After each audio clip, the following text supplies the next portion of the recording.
Bonsoir à tous et à toutes et bienvenue dans cette nouvelle rencontre, un endroit où aller où ce soir nous avons l'immense joie de recevoir Leïla Bouirafa. Bonsoir Leïla. Bonsoir. Alors on vous reçoit ce soir on fait un petit retour sur la rentrée littéraire. Votre roman Tu mérites un pays, sorti aux éditions Alary, sorti le 18 août dernier.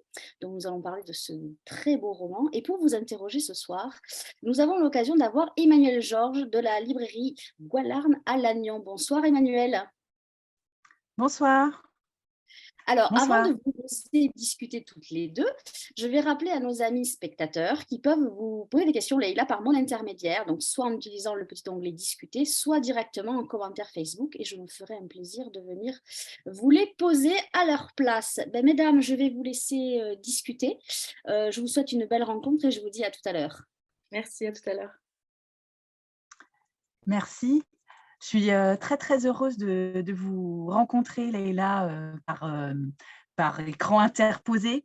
Je dois vous dire que je vous ai en fait déjà vue, il y a quelques mois, dans le cadre d'une présentation de rentrée littéraire et donc une de mes consoeurs, toujours bien avisée, avait mené un bel entretien et ça m'avait donné envie de lire, votre, nouveau roman et je m'y suis plongée et j'ai été, réellement, sous le charme et bien plus. Donc, Tu mérites un pays, quel beau titre pour un nouveau roman, votre deuxième roman, il me semble. Je n'ai pas lu le premier, je vais m'y mettre.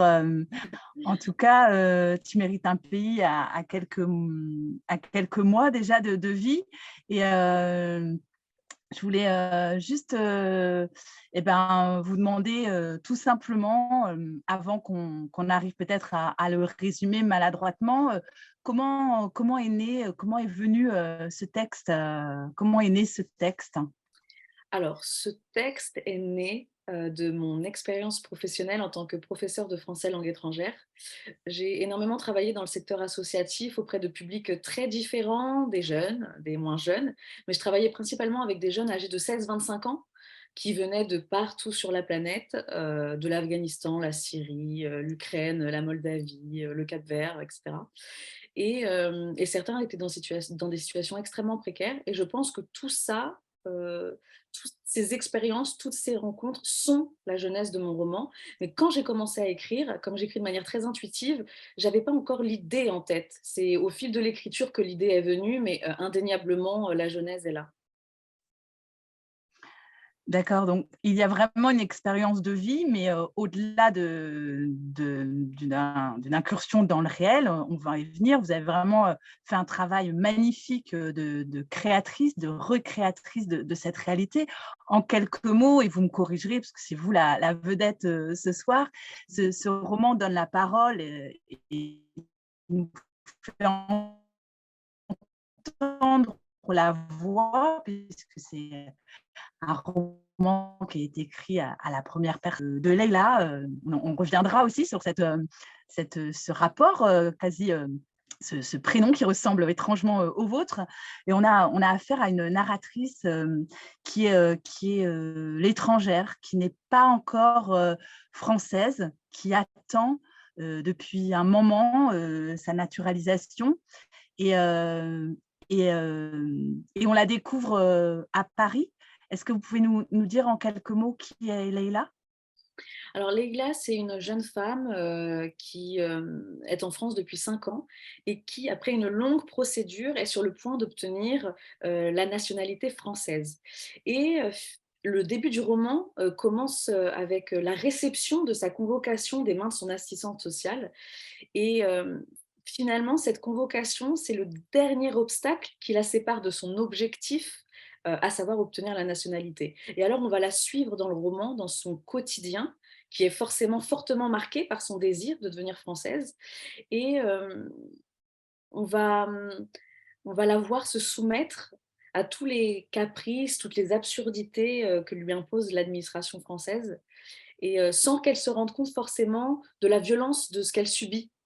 Et c'est l'histoire un peu de cette prise de conscience, de cette découverte, de comment on passe d'une vision où on est simplement un étranger aux yeux des autres. Il faut s'émanciper de ce regard, du regard des autres qui ne nous voient que comme un numéro de dossier pour l'administration, et puis pour les autres, quelqu'un qui vient d'ailleurs, mais comme si elle n'avait pas de personnalité propre. Donc c'est vraiment l'histoire de cette prise de conscience, de cette émancipation. Merci. Effectivement, on ressent, vraiment tout de suite, une belle empathie pour elle, et on sent qu'il va y avoir quelque chose, qu'il va y avoir un mouvement, une métamorphose, comme vous dites. C'est vraiment un roman enfin moi qui m'a énormément touchée, et interrogée quoi sur son émancipation, et aussi, quelque chose de collectif. Elle est aussi, ce roman est aussi l'occasion pour vous de nous faire rencontrer d'autres personnages, hauts en couleur, très, très attachants, hein, hormis cette belle héroïne. Oui, Vous pouvez nous exactement. en dire un peu plus? Les personnages dits secondaires sont finalement pas si secondaires que ça dans le roman, parce qu'ils sont tous très importants pour le personnage principal, ou même si j'aime pas du coup ces catégorisations, personnage principal, personnage secondaire, parce que chacun à leur façon va lui apporter quelque chose. Ils sont symboliques d'une sorte de dysfonctionnement de la France, du système français. Il lui renvoie une image en décalage avec l'image qu'elle a de la France. Elle a une image extrêmement sacralisée, extrêmement belle, extrêmement glamour. Et ces personnages, par leur situation, parce qu'ils vivent au quotidien, vont venir la titiller et remettre en question cette image qu'elle a. Donc ils sont très importants parce qu'ils lui apportent énormément de choses personnellement, de l'amour, de l'affection, de la tendresse, et puis surtout une vision d'elle-même, parce que eux seuls la voient comme une personne à part entière et non comme une étrangère et un numéro de dossier. Et puis ils la rapprochent toujours un petit peu plus de la réalité en fait. Il y a un personnage, en particulier dont vous voudriez parler, sans forcément dévoiler, tout ce qui se passe dans ce roman? Parce qu'on va penser à tous ceux qui et celles qui n'ont pas encore lu le roman. Alors, je les aime tous beaucoup, forcément, comme chaque auteur qui écrit sur ses personnages. Mais le personnage, d'ailleurs, c'est le personnage que j'avais commencé à écrire. Quand j'ai commencé à écrire, c'est ce premier personnage qui s'est dessiné. C'est le personnage de Sadia. Sadia, c'est la personne qui partage la chambre du personnage principal dans l'hôtel social. Donc elles sont colocataires, entre guillemets, mais elles sont plus que ça, elles sont amies. Et mon personnage lui voue une admiration sans borne. Et le personnage de Sadia, c'est vraiment quelqu'un de très différent du personnage de Leïla. C'est quelqu'un de très révolté, de très cynique, de très réaliste.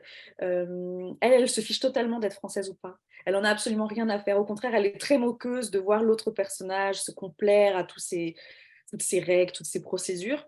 Pour autant, elle a une sorte de fragilité, une sensibilité. Bon, il faut aller la chercher, mais si on est assez empathique, je trouve qu'on le ressent dans le roman. C'est parce que, par exemple, voilà, elle ne veut pas être française, mais pour autant, elle ne veut pas passer pour une arabe. C'est pourquoi elle a ce petit tic tout le long du roman où elle essaye de gommer son accent arabe en essayant de prendre l'accent marseillais. Donc c'est tout aussi absurde que certaines situations dans lesquelles va se mettre Leïla, le personnage.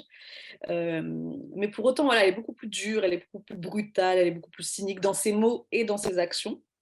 Et j'aime bien cette complémentarité entre la fausse naïveté de Leïla et puis la brutalité de Sadia. Donc je parlerai, voilà, le personnage de Sadia, je l'affectionne particulièrement. Merci. On sent, oui, que, vraiment, enfin, les personnages, tout ce qui leur arrive, vraiment vivant. On a l'impression, voilà, que c'est, voilà, entre eux, dans leur vie, là, dans leur quotidien. Comment vous avez travaillé, ceci, je sais pas, vos dialogues, où chacun a une voix bien particulière? Alors, j'aime bien le fait que vous précisiez que les personnages ont une voix bien particulière, parce que pour moi, j'ai décidé d'écrire ce roman à la première personne du singulier. Évidemment, il n'est pas du tout autobiographique. Leïla n'est pas moi, même si je m'appelle Leïla, ce n'est pas du tout moi. Et je me sers de mon expérience, mais la volonté de choisir le jeu, c'était d'immerger le lecteur dans la tête de Leïla. Souvent, ces personnes, on en parle toujours avec une sorte de distanciation.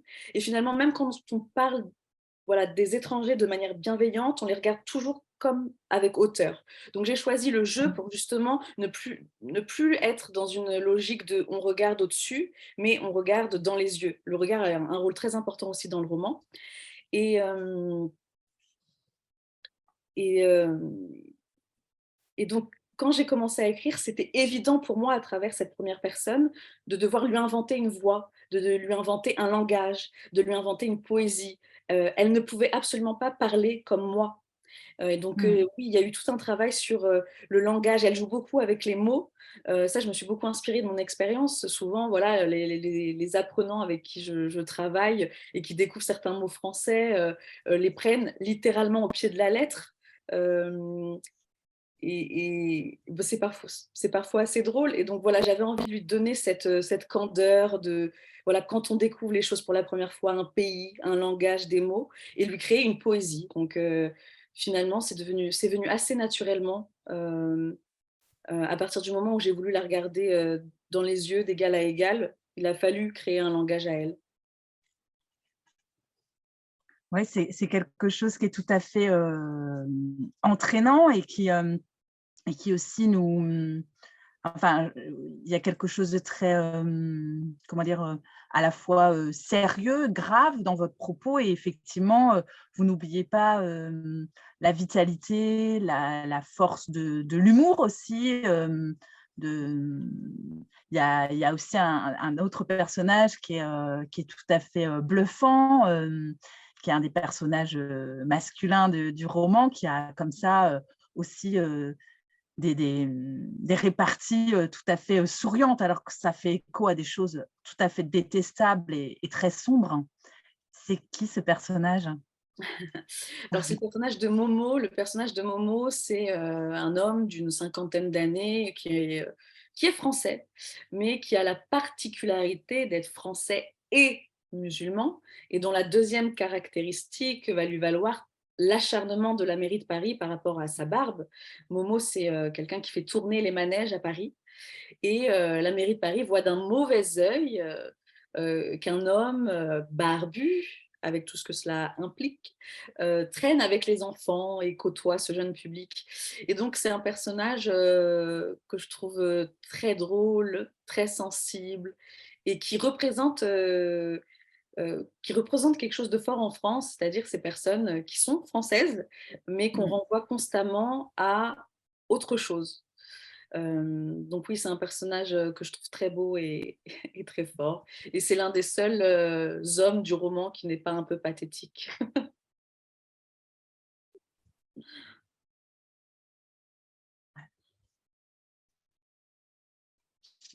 J'ai pas bien compris la fin de votre phrase. C'est un des seuls hommes du roman qui n'est pas un peu, pardon? Pathétique, oui, qui n'est pas un peu pathétique. Oui, il est D'accord. très, il a quelque chose d'un peu absurde en lui, mais finalement, il est droit dans ses bottes. Mmh. D'accord. Merci, excusez-moi Non, pour non, mais l'audition il y a des petits difficile. problèmes parfois de connexion, mais on va s'en sortir. Mmh. Et justement, pour revenir un tout petit peu sur Momo, c'est quelqu'un quand même qui va dire une phrase qui est le titre du roman. Est-ce que vous pouvez nous parler du choix de ce titre, de ce qu'il représente pour vous? Mm. Le choix de ce titre, alors déjà, j'ai trouvé le titre à la fin de mon roman, à la fin de l'écriture. C'est venu très Mmh. très tard dans l'écriture. Et pour moi, cette phrase, donc c'est une phrase, tu mérites un pays. Donc le titre, c'est une phrase qui est prononcée par le personnage de Momo à Leïla, le personnage principal. Et c'est à travers cette phrase que s'opère le basculement dans le roman. C'est-à-dire on a toute une première partie où Leïla tente de mériter à tout prix le pays, tente de mériter à tout prix la nationalité française, parce que c'est ce qu'on lui dit depuis 5 ans, que ce soit son assistante sociale, les travailleurs sociaux dans leur globalité avec qui elle travaille, etc. Et puis, elle ne s'est jamais posé la question de si ce pays la méritait, si ce pays avait mis en place des actions, fait des choses pour la mériter. Et à travers cette phrase que Momo lui dit, tu mérites un pays, ça va être comme un électrochoc pour elle en se disant, mais oui, ça fait 5 ans finalement que je m'échine à vouloir parler la langue française au mieux, à gommer un petit peu mes croyances, ma religion, oublier mon pays, ma famille. Mais finalement, qu'est-ce que ce pays a fait pour moi? Euh, et c'est vraiment là que s'opère le basculement du roman. Donc voilà, c'est une phrase très emblématique et qui me permet d'aborder une notion très importante dans le livre, à savoir cette notion de réciprocité. Et on oublie souvent, je pense, que le mérite est une de ces notions qui implique la réciprocité, et on a tendance à la penser comme une notion à sens unique. Donc, une fois que voilà, cette phrase, elle est d'abord née dans la bouche de Momo, et une fois que je l'ai écrite, je me suis dit, mais c'est ça le titre de mon roman. Voilà, c'est comme ça que j'ai trouvé ce titre. Merci. C'est vraiment oui, exactement enfin, ce qu'on peut ressentir aussi à la lecture de ce roman. Ce que j'ai aussi beaucoup, beaucoup apprécié, c'est que tout en ancrant le parcours de Leïla, de ses personnages, dans une époque contemporaine, vous ne précisez pas, et j'ai beaucoup apprécié d'où elle vient exactement, de quel exil il est question. Il y a vraiment une portée universelle, quand bien même tous ces personnages sont excellemment bien incarnés. Oui, c'était totalement volontaire de ma part pour le coup. Alors là, ça s'est fait vraiment, c'était un choix conscient. Je ne voulais pas qu'on sache d'où elle venait.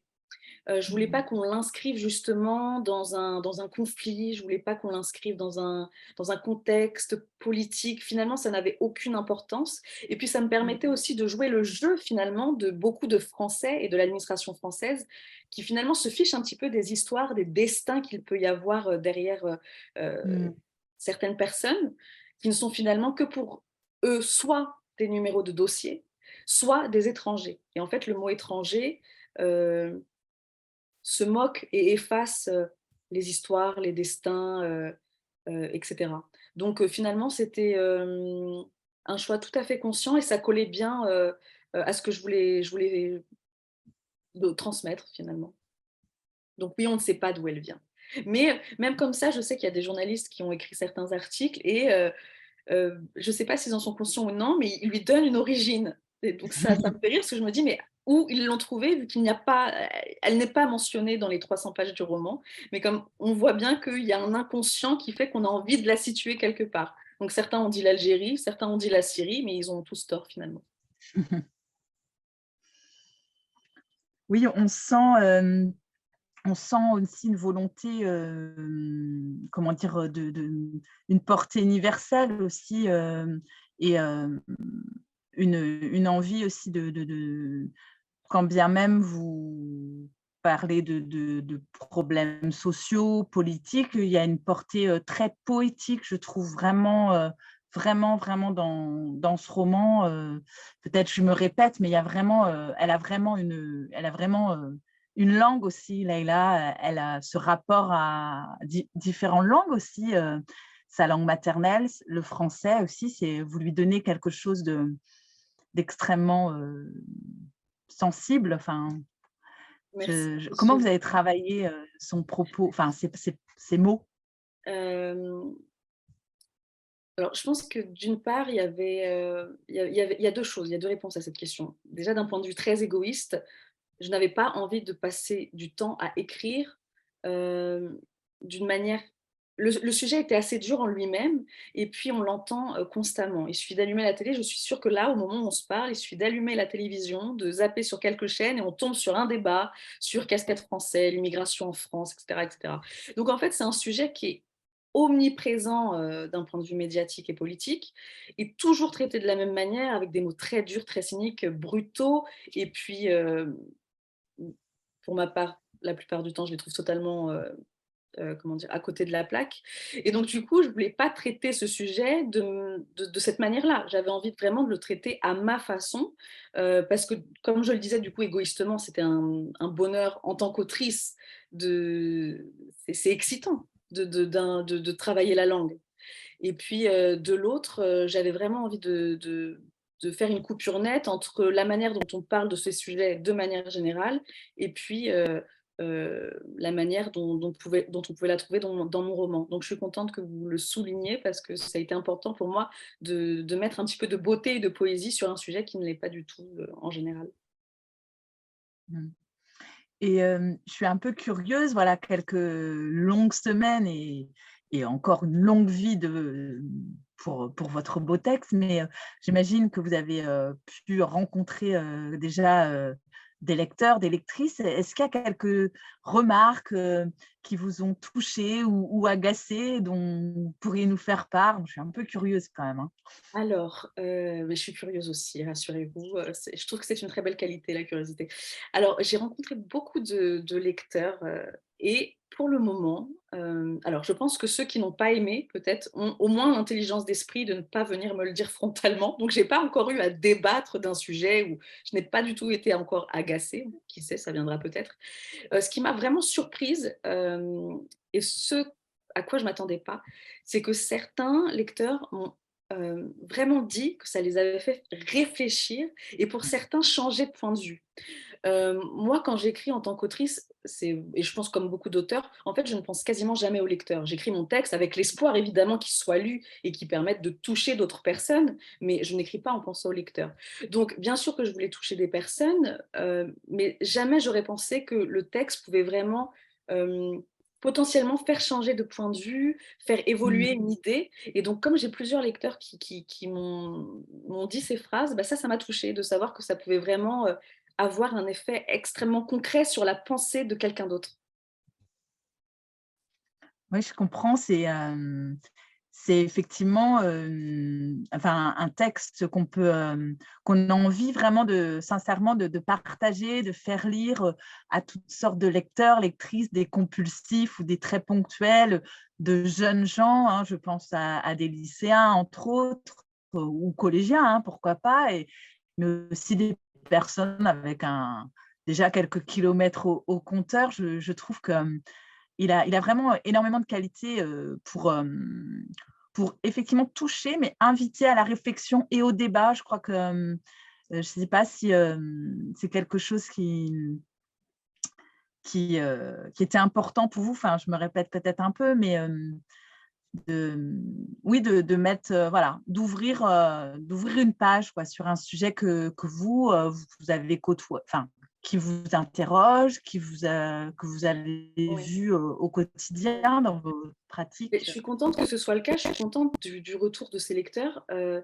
Et je pense que ça m'a ouvert les yeux à moi sur quelque chose. C'est-à-dire que moi, comme c'est mon quotidien depuis une dizaine d'années, j'ai 33 ans et je travaille dans le secteur associatif auprès de ce public depuis que j'ai 23 ans. Donc finalement, ça fait vraiment 10 ans que je travaille dans ce monde-là. Pour moi, c'est normal de savoir que ces gens existent. C'est normal de connaître leurs conditions de vie. C'est normal de connaître leur parcours. Et je me suis rendu compte en parlant avec certains lecteurs, que pour eux, c'était une découverte. Et je me suis rendu compte qu'en fait, finalement, beaucoup de gens sont totalement éloignés de cette réalité. Mais comme moi, c'est mon quotidien depuis une dizaine d'années, j'avais l'impression que voilà, tout le monde savait ces choses-là. Donc c'est pour ça que j'ai été surprise de découvrir que pour certains, c'était une découverte. Et en plus que cette découverte pouvait amener un réel changement d'opinion, de pensée. Et donc forcément, bah, ça me touche énormément. Et si ce texte peut amener même une personne à se questionner ou à aller à la rencontre de ces personnes-là, qu'on qualifie d'étrangers, bah, je suis plus que ravie. Oui, puis je trouve que ça nous ramène aussi à nos réflexions personnelles sur justement le sens des mots, de pays, démocratie, appartenance, identité. Voilà, quand bien même on n'aurait pas l'appétence, l'empathie de réfléchir à l'autre, je trouve que c'est un texte qui vraiment aussi invite à une réflexion sur soi, sur voilà, notre rôle dans ce bas monde, si j'ose dire, et la chance ou l'extrême chance qu'on peut avoir ou pas d'y être et à quelle place. Non, mais je suis contente de votre retour.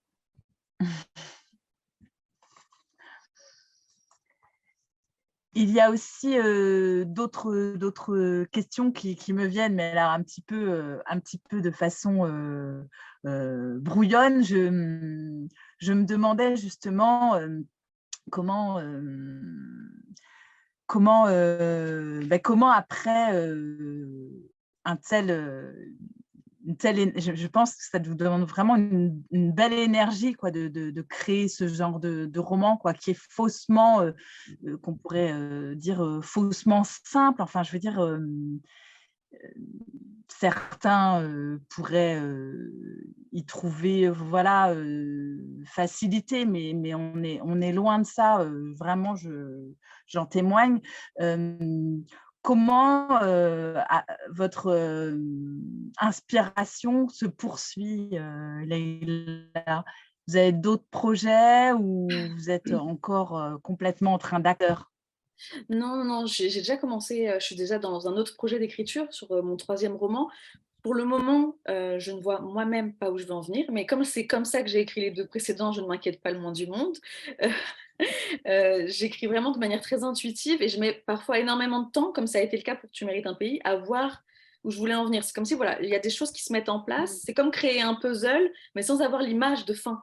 Voilà, on a des milliers de pièces devant soi, on essaie de les assembler et on n'a pas du tout l'image finale. Mais je sais qu'à un moment se passe le déclic, parce que c'était le cas pour mon premier roman, La dédicace, et pour le deuxième, où je me dis: «Ah, mais c'est ça que tu voulais dire», et donc là, en ce moment, j'écris mon troisième roman et j'en suis encore à cette phase d'assembler des petits morceaux, mais sincèrement, je ne sais pas, heu, ce dont il va traiter, mais voilà, il y a des choses qui remuent, qui se créent consciemment, inconsciemment, et puis ensuite ça jaillit sur le papier et puis j'attends. Et vous poursuivez dans votre activité professionnelle ce parcours d'accompagnement Oui, bien sûr, ou j'enseigne toujours le français langue étrangère. d'investissement associatif? Oui, oui, toujours. J'enseigne toujours le français langue étrangère. En ce moment, Mmh. j'ai un public un petit peu différent, parce que ça dépend des dispositifs sur lesquels on travaille, des groupes qui rentrent, qui sortent, et cetera. C'est toujours très différent. En ce moment, les publics avec lesquels je travaille sont dans des situations un peu moins précaires, que ceux que je décris dans le roman et que D'accord. j'ai eus par le passé. Hem, Mmh. c'est c'est aussi bénéfique, hem, mais pour, à la fois en tant que professeur, mais en tant qu'être humain, de voir aussi que les situations peuvent évoluer. Ça apporte une touche d'optimisme et d'espoir, parce que c'est souvent très lourd. Il y a des périodes de travail que j'avais où, quand on a énormément de groupes différents avec des problématiques très dures, bon, c'est dur d'être optimiste. Donc là, ça fait un peu du bien, les groupes avec lesquels je travaille en ce moment, parce que voilà, c'est un peu comme, voilà, ils sont un peu plus avancés dans leurs procédures, donc moins précaires, et ça fait plaisir aussi d'enseigner dans d'autres circonstances. C'est un autre travail de la langue, il y a moins d'urgence, «vitale» entre guillemets. Ces personnes-là, elles ont des logements, elles ont un travail, donc c'est vraiment différent. Et si vous deviez nous donner, parce que je sais que les romanciers, romancières sont aussi de grands lecteurs, en tout cas, on le sent hein, souvent par rapport à leur maîtrise, à leur inspiration. Vous auriez des textes à nous conseiller, soit en écho avec ce texte-là, soit quelque chose qui vous porte en ce moment, Leïla? Alors oui, je lis énormément, je trouve beaucoup mon inspiration d'ailleurs dans les lectures que je fais. Après, il y a des livres que je lis vraiment, à répétition, que je lis plusieurs fois, par an. Certains, je sais pourquoi, d'autres je l'ignore. C'est un peu mystérieux, c'est comme une rencontre. Parfois, on se dit: «Mais qu'est-ce qui m'attire dans ce livre pour que je le lise autant?» Et il y a un roman que j'aime beaucoup qui s'appelle La cloche de détresse de Sylvia Plath. C'est une autrice, une poétesse, américaine. C'est un livre que j'aime parce que la lecture, elle est poétique et aussi très éprouvante. Et je lis Mmh. souvent quand je vais mal, et je me suis demandé à plusieurs reprises: «Mais pourquoi je lis ce livre autant?» alors il traite de sujets très durs, de la condition des femmes dans les États, enfin dans les aux États-Unis dans les années 60, de la création, d'écriture, de troubles mentaux aussi, d'internement, de suicide. C'est vraiment une lecture très éprouvante.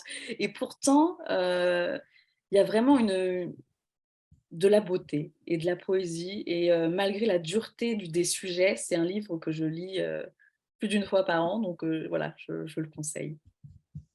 Merci, c'est un très beau texte. En effet, je partage votre point de vue Un et je classique. comprends bien aussi, voilà, je ressens derrière vos mots et votre histoire, voilà, cette sensibilité à la poésie et à la littérature. Merci beaucoup. Merci. Emmanuel, je suis revenue, mais vous restez là parce que si vous voulez interagir par rapport aux questions du public. Moi, on va commencer par ma question, Leïla. Je voudrais savoir ce que représente pour vous le mot quête. Je pense que vous allez comprendre très vite ce que vous voulez dire. Oui, le mot quête, je dirais que c'est le point commun entre mes deux romans. Le premier est Tu mérites un pays. C'est deux quêtes très différentes. La première, ouais, de mon roman, La dédicace, on est plus sur une quête sentimentale. C'est l'histoire d'une jeune femme qui s'apprête à publier son premier roman et à qui son éditrice lui demande à qui tu veux le dédicacer. Et en fait, elle se rend compte qu'elle a beaucoup plus de difficultés à écrire sa dédicace que son roman, parce que tous les gens qui peuplent son quotidien, tous les gens qu'elle est supposée aimer sont un peu voilà, fragiles, où elle a du mal à se relier à eux. Donc le premier, on est vraiment sur une quête sentimentale, et puis le deuxième, Tu mérites un pays, on est sur une quête identitaire, une jeune femme qui se recherche, parce que finalement, au-delà de toutes les thématiques que vous avez pu soulever, l'intégration, l'immigration, qu'est-ce que c'est être français, etc. C'est l'histoire d'une jeune femme, c'est l'histoire d'une émancipation, c'est l'histoire d'une jeune femme qu'on a assignée à une case et qui va apprendre à s'en émanciper. Donc voilà, j'avais du mal à faire le lien entre mes deux romans et finalement le moquette le résume assez bien. Oui. Il y a une première question de Vanessa qui demande si vous avez eu des retours. Alors, je vais lire exactement la question. Est-ce que vous avez eu des retours dans votre cadre professionnel? Est-ce que vos collègues ont lu votre roman? Ah non, pas du tout, et je vais rebondir sur ce que vous disiez tout à l'heure. Vous excusiez presque d'être curieuse, et je vous ai dit que la curiosité est une excellente qualité, et mes collègues ne le sont pas du tout. Et je vous le dis vous, parce que je sais qu'ils ne regardent pas la vidéo, mais limite ça me rend un petit peu triste, parce qu'aucun de mes collègues n'a lu ce roman, et voilà, bon, et moi je n'en parle pas plus que ça. Si on ne me pose pas de questions, j'en parle pas. Et donc, non, non, non, non. Mais pourquoi vous leur dites pas que vous avez... En plus, il y a un lecteur là qui a fait un commentaire en disant que ça serait bien que certains le lisent, surtout ceux qui... Alors, comment c'est parce que vous le traitez d'une façon différente, l'intégration.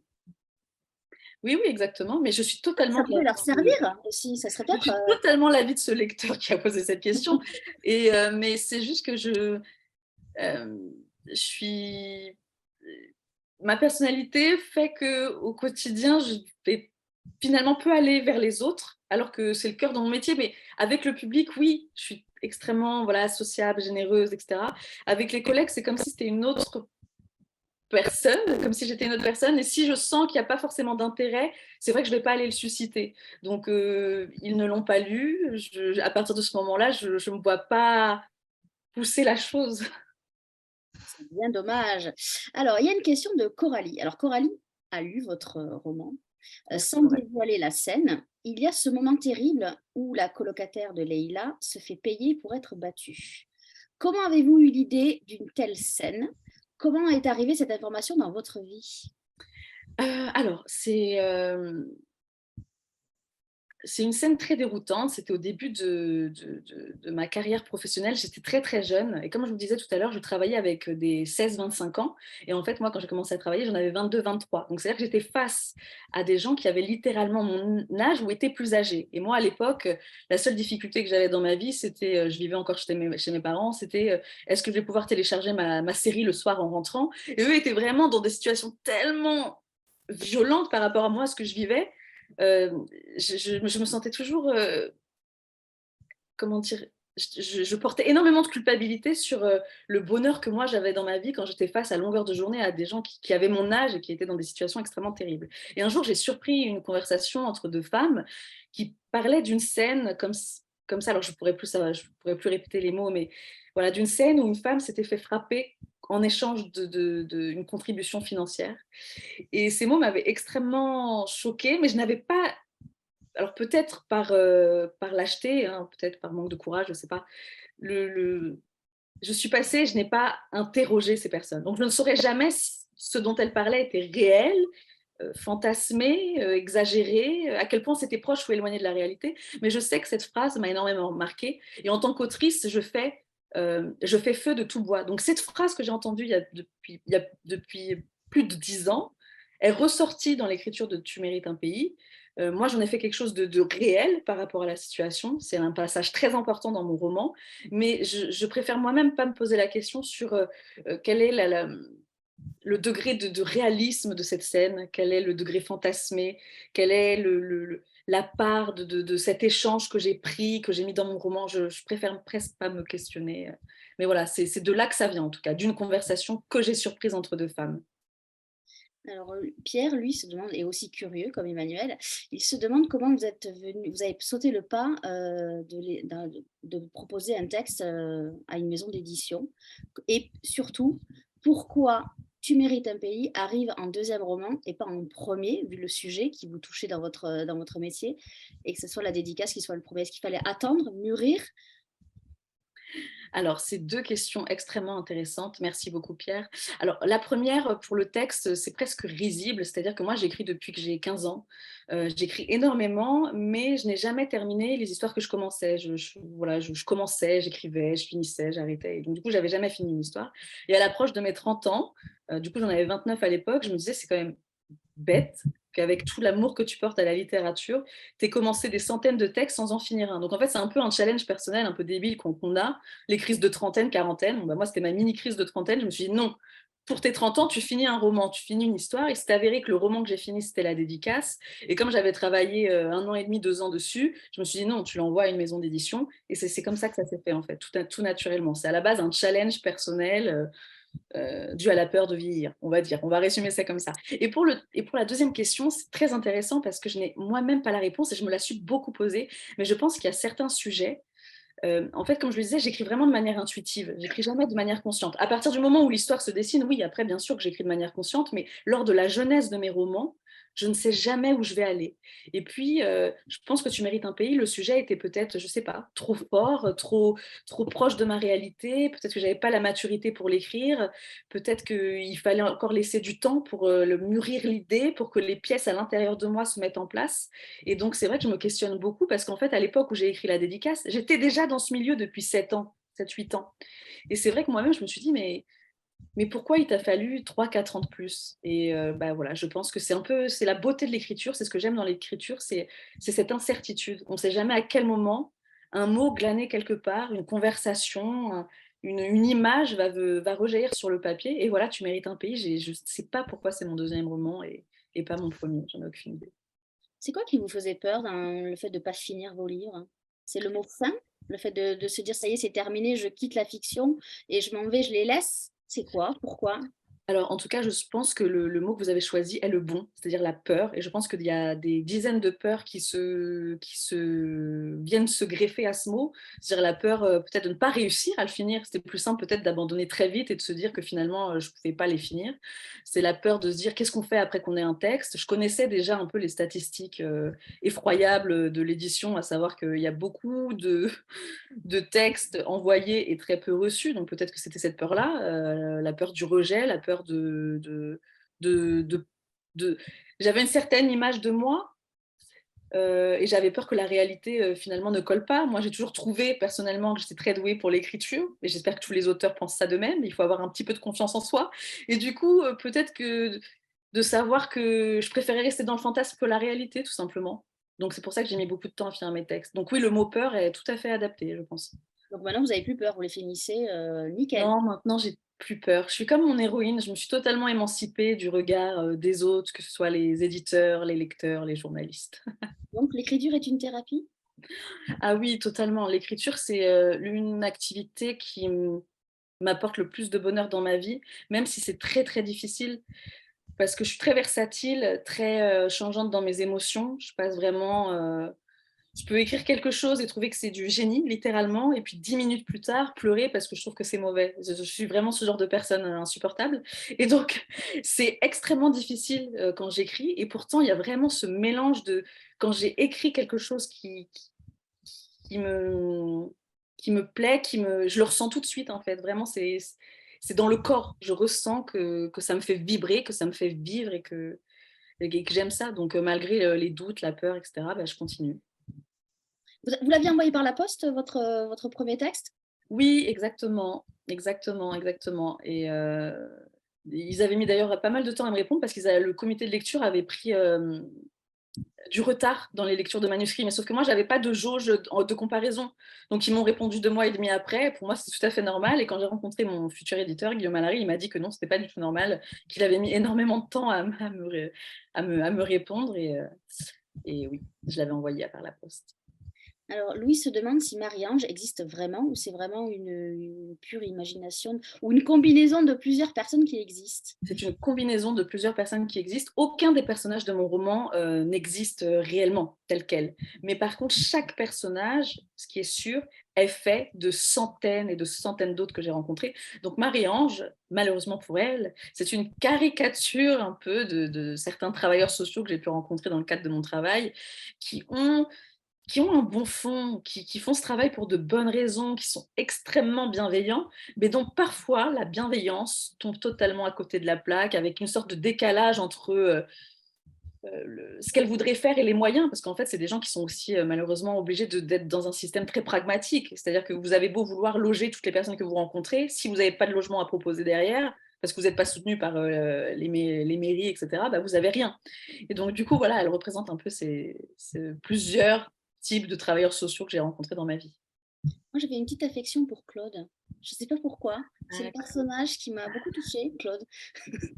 ah oui, Claude, je l'adore. Claude, elle représente euh, ces pauvres SDF français dont on parle constamment dès qu'on a envie de traiter l'inégalité de traitement entre les étrangers et les Français. Donc il y a toujours un petit peu ce discours nauséabond qui ressort, mais oui, les Français en priorité. Mais la réalité, c'est que il y a, enfin, on- la nationalité n'est pas gage de sécurité. Et donc, le personnage de Leïla est vraiment dans un fantasme où la nationalité française lui apportera tout ce qu'elle désire, la sécurité émotionnelle, la sécurité matérielle. Et quand elle rencontre Claude, qui est une jeune femme, non pas du tout, qui est une retraitée, on ne va pas faire de débat sur qui est jeune ou qui n'est pas jeune, mais voilà, quand elle rencontre Claude, qui est une femme qui a travaillé toute sa vie comme aide-soignante en France, qui est à la retraite et qui n'arrive pas à vivre décemment avec sa retraite malgré voilà, l'investissement qu'elle a donné à ce pays,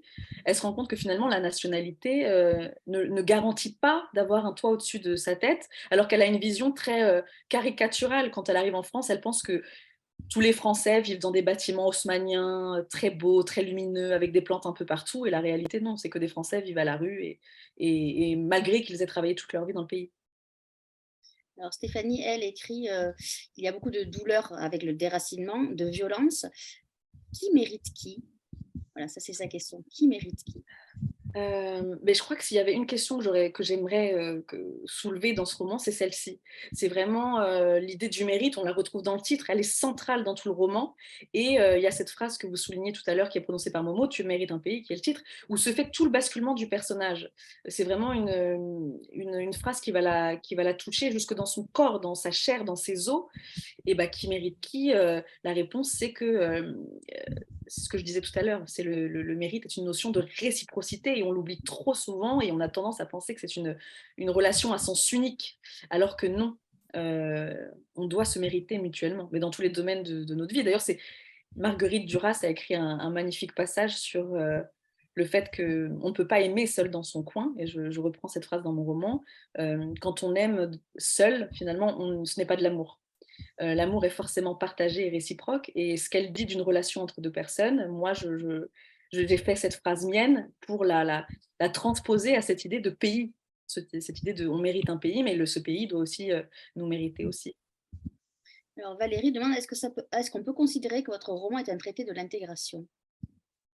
J'aimerais bien, je pense pas que ça ferait plus de mal si on prenait mon roman comme exemple. Vraiment, il y a, vous savez, il y a ce qu'on appelle le livret du citoyen. Et puis on a énormément de livrets dans le secteur associatif qu'on passe à différentes étapes de la vie, du parcours administratif de ces personnes. Bon, oui, s'il y a un peu de tout et n'importe quoi, il y a à apprendre à en laisser. Et donc, oui, bah oui, j'aimerais bien qu'en tout cas, ce qu'on retienne de ce roman, c'est l'idée d'une identité qui reste totalement à définir, de regarder plus les gens dans les yeux, c'est très important. C'est une phrase comme un gimmick qui revient tout le long du roman, de ne pas regarder les gens avec hauteur, et puis de gommer un peu cette image de l'étranger derrière les étrangers. Bon, après, c'est des poncifs, hein, mais il y a des personnes, des trajectoires. Et surtout, la thèse de ce roman, ce serait vraiment que l'assimilation n'est pas une manière de s'intégrer. S'effacer soi-même pour se mouler dans un autre moule, dans un autre personnage, ne pas parler sa langue maternelle, gommer sa foi, oublier sa famille, oublier ses souvenirs, ce n'est pas une manière de s'intégrer dans un pays. Et je pense que c'est le gros problème du nôtre. C'est-à-dire, je reprends l'image du pan. Dans le roman, la France est un pan. C'est-à-dire qu'elle a cette caractéristique de se croire supérieure aux autres, tout ce qu'elle fait est mieux que les autres. Et tous les Français pensent que être français est la meilleure chose qui peut arriver à un étranger. C'est aussi une phrase du roman. Et voilà, je pense qu'il faut repenser ça, l'idée que l'assimilation n'est jamais une bonne manière de s'intégrer.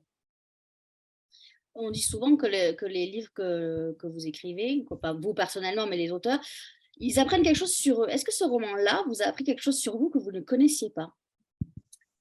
Totalement. Mais c'est plus, c'est pas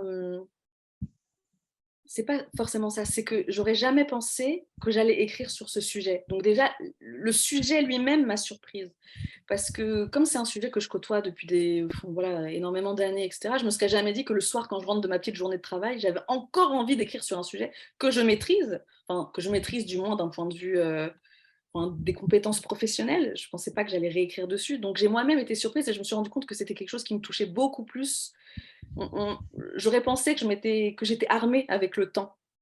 Et ce que m'a appris ce roman, c'est qu'en fait, je ne l'étais pas du tout et qu'on ne s'habitue pas à ce qu'on voit. Quand on a un minimum de bon sens, je pense, et d'intelligence émotionnelle, on ne peut jamais s'habituer à ça. Et enfin, ce n'est pas une erreur, mais c'est que j'ai eu, je pense, la prétention de croire que je m'étais habituée. Et quand j'ai vu que ce que j'écrivais, je me suis rendu compte que pas du tout, et je pense que je m'habituerai jamais. C'est ce que m'a appris ce roman. C'est souvent ça, c'est l'évidence, c'est souvent la difficulté. On se dit, ouais, je le maîtrise tellement que ça va être facile. Est-ce qu'il y a Exactement. des choses que votre éditeur vous a fait couper ou vous a dit, non, mais là, ça a été compliqué le travail avec l'éditeur sur ce livre-là? Ah, absolument pas.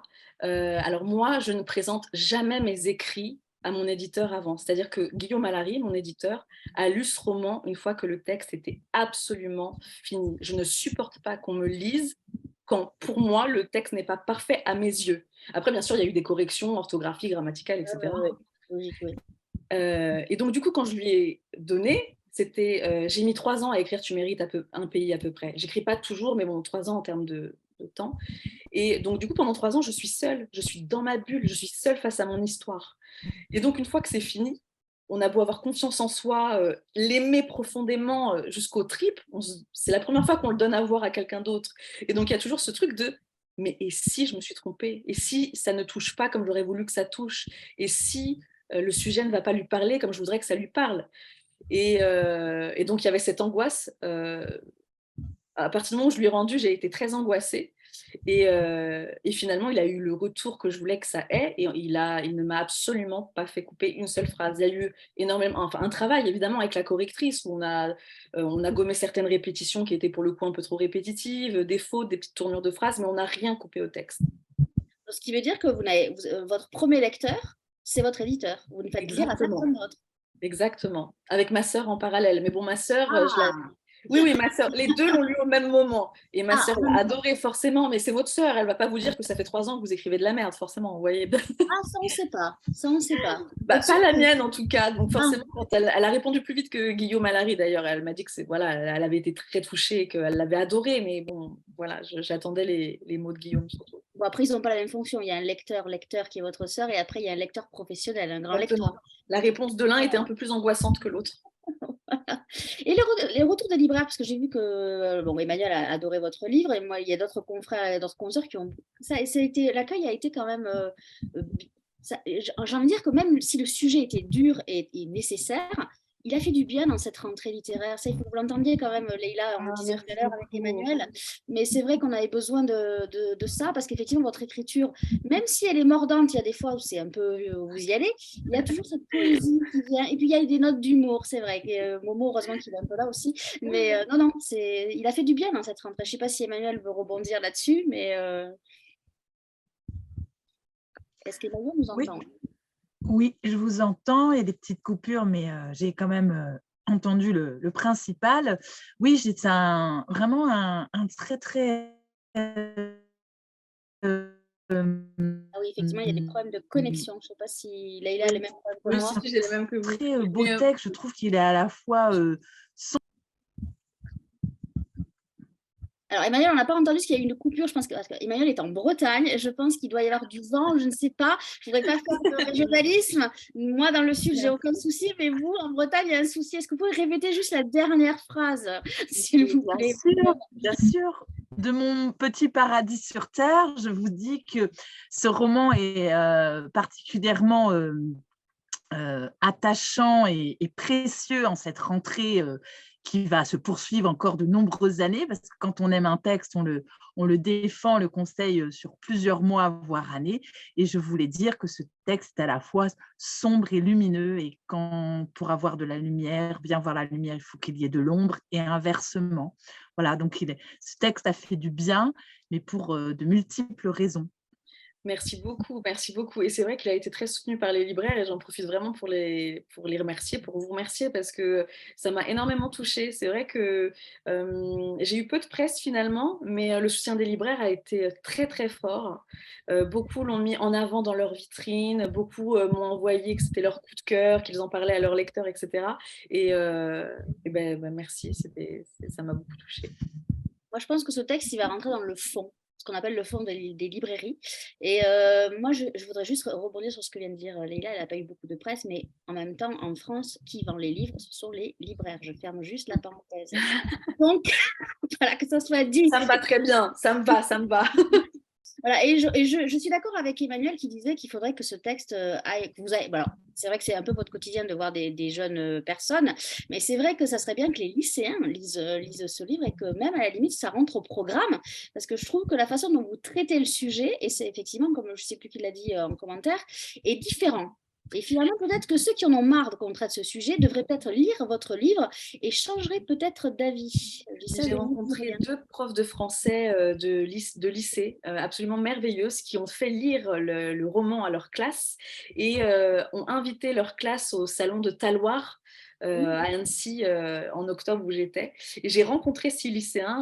Euh, Ça a été l'une de mes plus belles rencontres de cette rentrée littéraire. Ils ont lu des extraits, ils ont été extrêmement touchés par le sujet. Et la conversation que j'ai eue avec ces profs a été l'une des plus belles aussi de cette rencontre à Taloir. Donc oui, je pense que c'est un texte qui peut totalement être lu par les lycéens, qui peut les toucher, comme ça a été le cas pour ces 2 classes. Et ben oui, c'est tout le mal que je souhaite à ce roman. C'est vrai que les lycéens, même dans ce que je trouve aussi dans le choix des concours et des grands prix, les lycéens ont toujours des choix très surprenants. Moi, je me souviens toujours de ce prix qu'ils ont décerné à Carole Martinez d'une femme emmurée au Moyen-Âge. Je me suis dit, mais comment les lycéens peuvent avoir fait ce choix-là? Donc, je trouve que, ouais. Et puis en plus, ils sont sans filtre, les lycéens. Ils osent vous Ah, poser mais des ils sont questions. sans filtre. Ah oui, Voilà. oui, oui. Et ça, c'est Mais intéressant. c'est ce que j'aime parce que c'est ce que j'aime. J'adore travailler avec ce public parce qu'ils ont une spontanéité, une sorte de fausse candeur. Ils sont beaucoup plus au fait de la réalité. Ils ont une intelligence émotionnelle qui n'a pas de filtre. Et ils sont toujours surprenants. Ils sont là où on les attend pas. Ils vont retenir une phrase, quelque chose, et rien ne leur fait peur. Ils ont absolument aucune peur. Parce que quand ces profs de français m'ont dit qu'elles avaient choisi mon roman pour le traiter avec elles, au début, moi-même, j'ai été un peu surprise. Et en fait, de parler avec ces lycéens, tout doute s'est dissipé. Il est totalement accessible et ils l'ont mieux compris que certains autres lecteurs, peut-être plus âgés même. Alors, je sais que Emmanuel, tout à l'heure, vous a demandé ce que vous lisiez, voilà, vos influences. Est-ce que vous avez vraiment un conseil de lecture à nous faire? Est-ce que moi, quel livre vous recommanderiez à moi, lectrice? À vous, oh, je sais pas. Vous m'avez l'air d'être une femme qui n'a pas peur de prendre des risques, assez originale. Donc je dirais, attendez, parce que je l'ai peut-être dans ma bibliothèque. Ah oui, ah ben voilà. C'est Anguille sous roche d'Ali Zamir. C'est un jeune écrivain, donc jeune, il a la Non, trentaine. c'est au tripode, c'est ça? Oui, Non? oui, exactement. Ouais, je reconnais le Exactement. petit logo. Et d'ailleurs, c'est en lisant ce roman que est née l'idée de l'anguille. Je commence mon roman avec l'image d'une anguille et c'est en lisant ce roman que l'idée m'est venue. Et c'est un texte très très beau. En plus, c'est un homme qui écrit sur un personnage féminin. Et parfois, il y a toujours un décalage quand je lis des hommes qui décrivent des personnages féminins. Il y a toujours une petite touche qui va arriver je sais pas, de misogynie ou peut-être un petit peu caricaturale. Et lui décrit des personnages féminins que je trouve très justes, très beaux, très sensibles. Et donc, je pense que cet auteur a beaucoup de sensibilité. Et donc, ouais, je conseillerais totalement cette lecture. Vous savez ce qu'on va faire, les gars, je vais aller l'acheter dès demain. Je vais le lire et je vous ferai un petit mail pour vous faire mon retour de lecture. Ah, avec En tout plaisir. cas, moi, je voudrais vous remercier parce qu'on a passé un très bon moment. Je voudrais dire que moi, mon conseil de lecture, c'est Tu mérites un pays, donc de Leila Bouerafa, sorti chez Alary. Allez en librairie, allez à Lannion, à la librairie Gualarme d'Emmanuel. Emmanuel, je vous souhaite une belle soirée. Merci d'avoir été là avec nous ce soir. Avant de vous laisser toutes les deux le mot de la fin, on se retrouve lundi, nous, avec Sylvie Le Bihan pour son livre Les Sacrifiés qui est sorti chez De Noël. Donc, Emmanuel, et on laissera le mot de la fin à Leïla si vous voulez bien. Merci beaucoup, Nathalie. Merci beaucoup à toutes les deux. Merci pour cette belle expérience. Je n'ai pas l'habitude de parler par écran interposé, mais je suis vraiment ravie d'avoir vu vos sourires et puis d'avoir écouté tous vos beaux mots. Vous lire a été un réel bonheur et j'ai hâte de renouveler l'expérience et de conseiller encore largement ce très, très beau texte. Merci Leïla, merci Nathalie. Merci beaucoup. Merci. Leïla, vous laisse le mot de la fin. Oui, j'adore les fins. Merci beaucoup pour l'invitation, merci beaucoup pour votre gentillesse et puis de parler de manière si belle de mon roman. C'est toujours un peu l'épreuve du feu pour un auteur d'entendre parler de son roman dans la bouche d'autres personnes. Et pour le moment, j'ai énormément de chance et je vous remercie beaucoup pour tout ce que vous avez dit sur lui. Et je ne doute pas que vous avez donné envie à d'autres de le lire. Donc, merci pour ça. Merci mesdames, bonne soirée et belle vie à Tu mérites un pays aux éditions Alary.